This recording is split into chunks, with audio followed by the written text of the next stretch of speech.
नमस्ते दोस्तों, आज हम देखेंगे विलोपन विधि। विलोपन विधि से दिए हुए समीकरणों को किस तरीके से हल किया जाता है। तो चलिए हमारी वीडियो को शुरू करते हैं।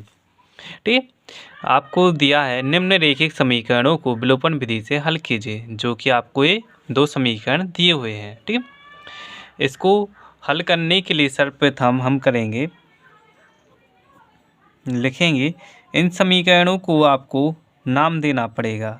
मान जैसे कि ये पहला समीकरण है तो इसको नाम दे दिया समीकरण 1 नाम दे दिया। ठीक, और आपको दूसरा समीकरण जे दिया है तो इसको नाम दे दिया हमने समीकरण 2 नाम दे दिया। ठीक है, क्लियर। अब आप समझिएगा कि विलोपन विधि में होता क्या है। विलोपन, इसके नाम से ही आपको स्पष्ट हो रहा है। विलोपन यानी विलुप्त करना। आपको दो चर दिए हैं, एक्स और वाई चर, दोनों समीकरण में एक्स और वाई ही है। ठीक है, तो इसका मतलब है कि आप किसी एक चर को विलुप्त कर दीजिए, या फिर आप एक्स को विलुप्त कर दीजिए या फिर आप वाई को विलुप्त कर दीजिए। ठीक है, तो यह विलुप्त कैसे होते हैं, इसको करने का तरीका बताते हैं। मान लीजिए हम x को विलोपन करते हैं, किसका, x का विलोपन कर रहे हैं, तो x का गुणांक समीकरण 2 में कितना है, 2 है। अगर समीकरण 2 में x का गुणांक 2 है तो यहाँ पर समीकरण 1 में 2 का गुणा होगा। ठीक, और समीकरण 1 में x का गुणांक कुछ नहीं लिखा है, यानी 1 माना जाता है, तो इसका गुणा समीकरण 2 में करना पड़ेगा। ठीक है, क्लियर। तो यहाँ पर हम लिखेंगे समीकरण 1 में 2 से तथा समीकरण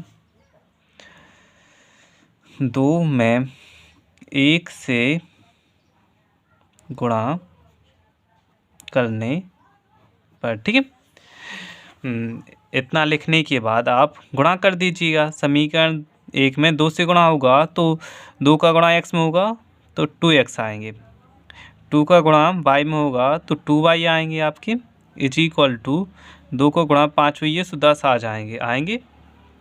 और 1 का गुणा किसी में भी करेंगे तो वही की वही संख्या रहती है, यानी कि 2x minus 3y is equal to 4 रहेंगे। ठीक है, अब आप देखिएगा यहाँ पर x के दोनों के चिन्ह एक से हैं तो आपको घटाना पड़ेगा। अगर चिन्ह किसी का प्लस हो और किसी का माइनस हो, यानी अलग अलग चिन्ह हो, तो क्या आप जोड़ देते हैं, यानी यहाँ एक से चिन्ह है तो घटाने पर लिखना पड़ेगा, लिखेंगे घटाने पर, यानी घटाना पड़ेगा। घटाएंगे तो नीचे जो है उसके चिन्ह चेंज हो जाएंगे। इसका चिन्ह प्लस था तो जे माइनस होगी, इसका चिन्ह माइनस है तो जे प्लस हो जाएगा, इसका चिन्ह प्लस था तो जे माइनस हो गया। ठीक, अब ऊपर वाला प्लस का नीचे वाला माइनस का तो जे कैंसिल हो जाएंगे।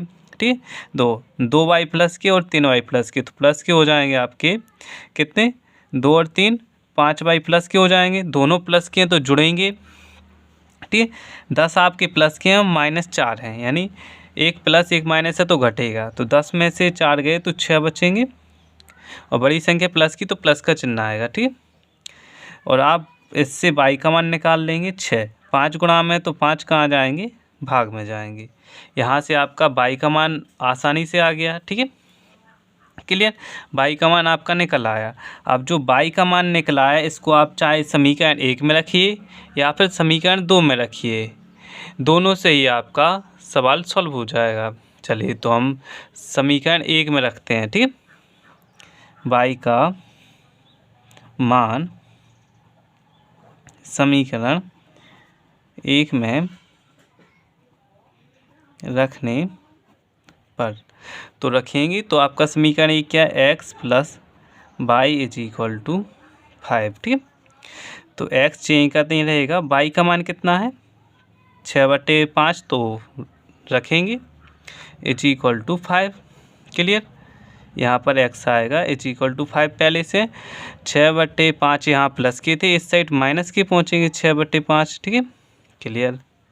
तो x इज इक्वल टू, इसको भिन्न के रूप में हल करेंगे, यहाँ 5 25 हो जाएंगे, 6 एकम 6 और नीचे 5 रहेंगे। ठीक, क्लियर।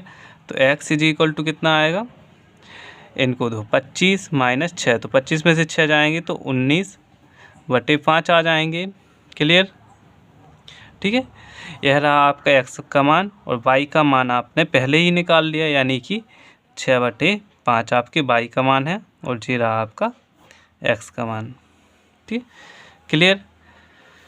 इसी तरीके से आप किसी भी समीकरण को विलोपन विधि से हल कर सकते हैं। ठीक, अगर आपको हमारी वीडियो पसंद आई है तो इसे ज़रूर लाइक करें। धन्यवाद।